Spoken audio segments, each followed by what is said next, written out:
अगर आप जर्नलिज्म और मास कम्युनिकेशन का कोर्स कर रहे हैं या इस सब्जेक्ट से जुड़े किसी भी एंट्रेंस एग्जाम की तैयारी कर रहे हैं, या फिर आप जर्नलिज्म और मास कम्युनिकेशन के बारे में जानकारी चाहते हैं, या फिर आपको भी किताबों के पन्ने पलटते ही नींद आ जाती है, आपके साथ भी एग्जाम से पहले लास्ट नाइट फुल फाइट वाली बात होती है, तो यकीन मानिए आपको इन वीडियोस के जरिए काफ़ी हेल्प मिल सकती है।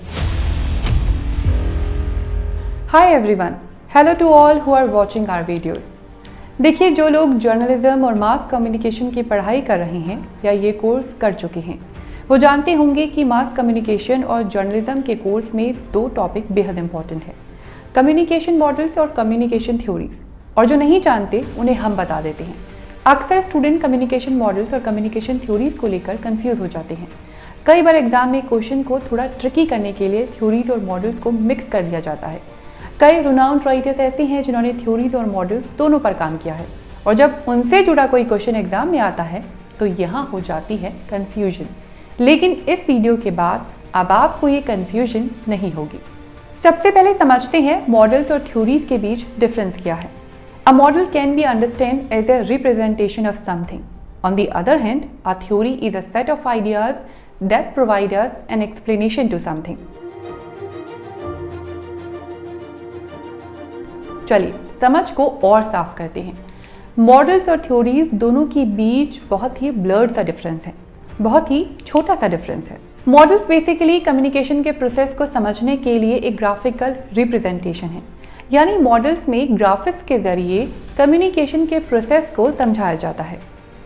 Models of communication are used to make the understanding of the concept easy and clear, यानी ये मॉडल्स कम्युनिकेशन प्रोसेस के बारे में हमारी अंडरस्टैंडिंग बेहतर करती हैं, हमारी समझ को और साफ करती हैं कि कम्युनिकेशन का प्रोसेस काम कैसे करता है। जैसे इस डायग्राम के जरिए कम्युनिकेशन के लीनियर मॉडल डिस्क्राइब किया हुआ है, जिसमें डायग्राम के जरिए बताया है कि कैसे कम्युनिकेशन का प्रोसेस पूरा होता है। जबकि थ्योरीज किसी भी आइडिया को डिटेल में एक्सप्लेन करती हैं। कम्युनिकेशन थ्योरीज की बात करें तो ये थ्योरीज कम्युनिकेशन के फिनोमिनन को एक्सप्लेन करती हैं। जैसे कम्युनिकेशन थ्योरीज बताती हैं कि कम्युनिकेशन का सोसाइटी में क्या इंपॉर्टेंस है, वो किस तरह सोशल और साइकोलॉजिकल चेंज लाती हैं। So we can say that theory is a conceptual framework of an idea, model is a verbal और a visual representation of a concept. अगर अभी भी मॉडल्स और थ्योरीज को लेकर कोई कंफ्यूजन है तो आप हमें कमेंट बॉक्स में लिखकर बताइएगा, हम इसे और डिटेल में एक्सप्लेन करने की कोशिश करेंगे। देखिए, सबने एक वर्ड सुना होगा, रेटरिक। जब भी बात कम्युनिकेशन मॉडल्स और थ्योरीज की होती है तो इस वर्ड को समझना बेहद ज़रूरी है, इसीलिए पहले हम इस पर बात करते हैं। Rhetoric means the art of persuasive speaking और राइटिंग, यानी रेटरिक वो टेक्निक है जिसका यूज़ स्पीकर्स और राइटर्स ऑडियंस को इन्फ्लुएंस करने के लिए करते हैं। इसे डिटेल में समझने के लिए हमें 300 BC में जाना होगा। दरअसल ग्रीक फिलोसोफर प्लेटो ने सबसे पहले इस आर्ट का जिक्र किया था। प्लेटो ने रेटरिक को डिफाइन करते हुए कहा था, it is an art of winning the soul by discourse. Plato के इस कॉन्सेप्ट को उनके डिसाइपल एरिस्टोटल ने आगे डेवलप करते हुए इसके कुछ एलिमेंट्स बताए।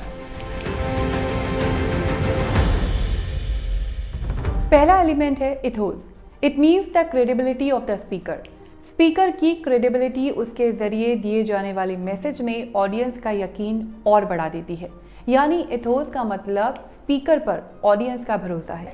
Academic qualification, professional skills, life experiences, ये सभी स्पीकर की क्रेडिबिलिटी बढ़ाती हैं। एग्जाम्पल के तौर पर, अगर आप यूट्यूब पर हेल्थ से जुड़ा वीडियोस देखना चाहते हैं और इन वीडियोस में जानकारी डॉक्टर्स दे रहे हैं या हेल्थ एक्सपर्ट्स दे रहे हैं, तो यकीनन आप उनकी इन्फॉर्मेशन पर ज़्यादा भरोसा करेंगे, क्योंकि एकेडमिक क्वालिफिकेशंस, उनकी प्रोफेशनल स्किल्स उनकी क्रेडिबिलिटी बढ़ाती हैं। इसीलिए आप उनकी दी हुई इन्फॉर्मेशन पर ज़्यादा ट्रस्ट करेंगे। इसी तरह किसी भी ऑर्गेनाइजेशन की हायर पोजीशन पर बैठे किसी इंसान की जानकारी पर, किसी फील्ड में एक्सपर्टीज रखने वाले पर्सन की इन्फॉर्मेशन को हम ज़्यादा क्रेडिबल मानते हैं। दूसरा एलिमेंट है pathos. This refers to the emotional response in the audience to the communication, यानी सक्सेसफुल कम्युनिकेशन ऑडियंस के साथ एक इमोशनल लिंक बना लेता है।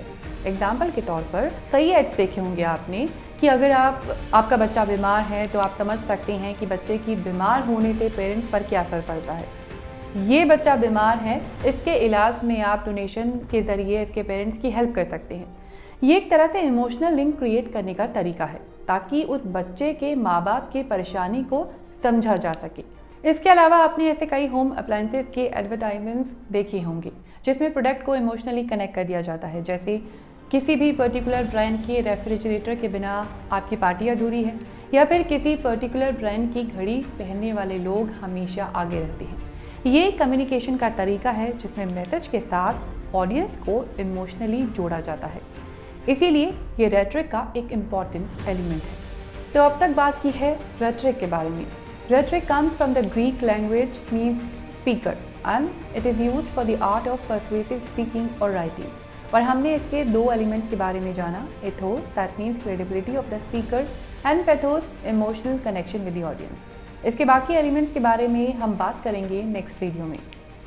लेकिन आप लोग हमारी हेल्प करते रहिएगा अपने कमेंट्स देकर, ताकि किसी भी टॉपिक को हम और बेहतर तरीके से एक्सप्लेन कर सकें। और हाँ, वीडियो को लाइक शेयर करें और चैनल को सब्सक्राइब करना ना भूलें।